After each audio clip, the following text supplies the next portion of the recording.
What's up, everybody?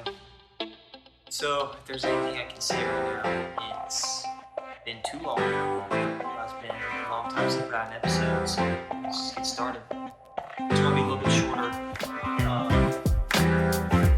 With everything going on at the moment, COVID-19, kindly leaving, I think what we can see forthcoming at the moment is the Black Lives Matter movements, the All Lives Matter movements, Blue Lives Matter movements. Everyone's kind of reamping this whole thing for pretty good reason.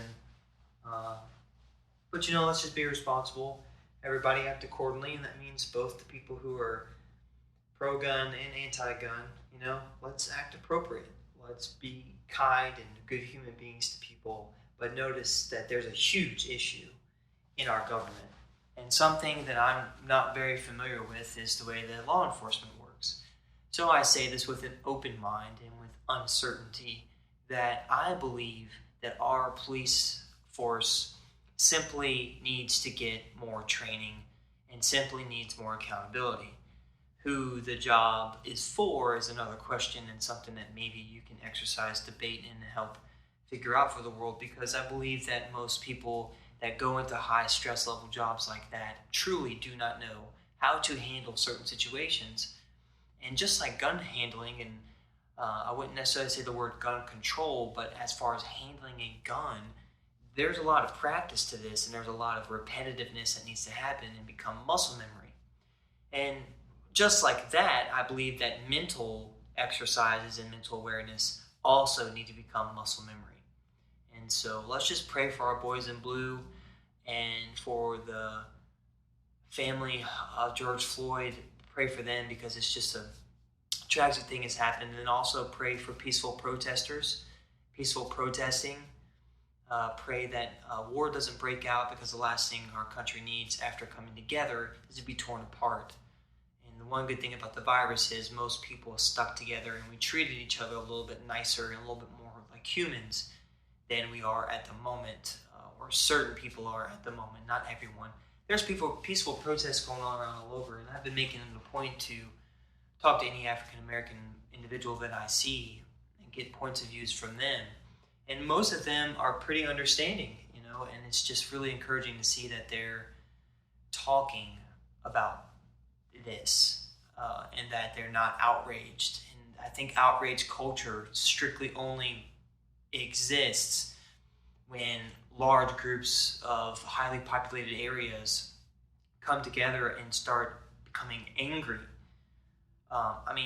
People are looting cities in Texas, and this thing didn't even happen anywhere close to Texas. And so the purpose of looting, it makes no sense to me. So you looters out there, y'all are ruining people's lives. And what you're doing is the exact opposite of what you need to be doing. You need to be peaceful about it and just voice your opinion. Everyone has the right to do that. That's why we live in the country that we do. So let's just be safe about our situations and just be peaceful and just be nice to each other. Being nice is not a hard job. It's an easy job. We go about our whole lives just willy-nilly not caring about another person, in the fact of the matter that they're just like us. They're going about their daily lives. They're going about their jobs. They're going about their lifestyles. So we don't need to interfere with that. But if it does so happen that you get crossed in front of that person's path, the best thing to do is to be polite and nice. I like the terminology the Bible uses about turning the other cheek. If you do have quarrel or dismay with somebody, just be human being about it. You don't have to be angry, get in their face, cuss them out, tell them they're this, tell them they're that. What kind of energy does it take to be a horrible person? I promise you, it takes more energy to be a horrible person than it does to be a good human being to somebody. Good people treat people good. If you want to be treated better, do unto others as you would have them do unto you. Another good biblical reference to adhere to the current situations of the moment and of the time. So everyone that has had issues with another race in the past, I think this is their time to vocalize that and get that frustration out, and then try to heal those wounds I have plenty of black friends, Asian friends, Hispanic friends, and even I have a few Native American friends. And I think what we just need to do is realize that the time and the era that we're in, we have the potential to eliminate all racism. It's in our hands to do that. This is the generation where we can change how people look at other people simply because of a skin color or an alteration of their body that we're unfamiliar with, and this doesn't suit our needs. So be safe, be nice, and just stop being a jerk. I mean, it doesn't take a lot of energy not to be a jerk. So my goal for the rest of 2020 is to be the best human being I can for everyone else, including people in my race, Caucasians. There's a lot of political dismay with us, and it really makes us get in the way, and it really starts tribalism, and it really starts us subcategorizing our culture. Oh, you're white trash. Oh, you're an elite, or oh, you're a Democrat, you're a Republican. That is different than what the cultural appropriation has been like in the Caucasian world. I mean, we are the meanest people to each other that I've ever seen. And so we need to work on some stuff too. But, I'm just out in this world.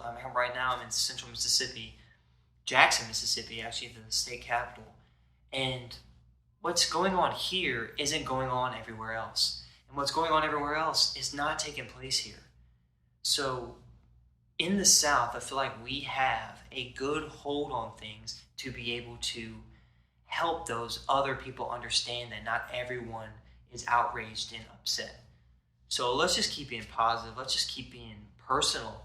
Let's just keep sharing our vibes with each other and just being, as good as we possibly can. It doesn't take a whole lot to be a good person. So let's just exercise those rights that we have to be a good person. I think what a lot of people are doing is they lie to themselves.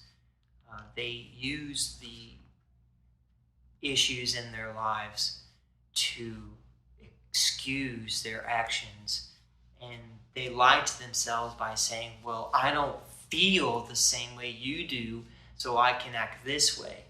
You don't have to feel the same way to act the same way, but don't lie to yourself.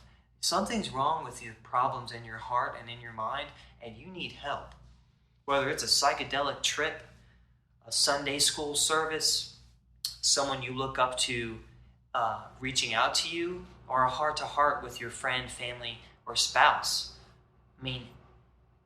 You need to fix whatever's wrong in your life now. Stop waiting. If you can tell me exactly what you're waiting on, and it's a good enough excuse, then you could single-handedly fix every relationship problem someone has, every anger problem someone has, and every problem in general someone has. You can't do these things on your own all the time. You need an outside source to help guide you through those issues. When's the last time you were very honest with one of your friends and just straight up told them that, hey, you got a problem and you need to fix it? You could save that person's life, because suicide is one thought away. Overdosing is one thought away. Alcohol poisoning is one thought away. Hey, reach out to your friend, be honest, and care for them. Because if you say you love somebody, love doesn't stop with the word. Compassion follows. You have to put it into action. And putting compassion into action is what makes you prove that you love someone and that you actually care about them. So start caring more about your friends, start caring more about your family, and stop lying to yourself. This is a quick episode of the Booggie Broadcast. Thanks, everybody. I love you, and I hope that you love everyone else around you, because that's the only thing that's going to heal this world. It's a cliche, but it's the facts. Thanks, everybody.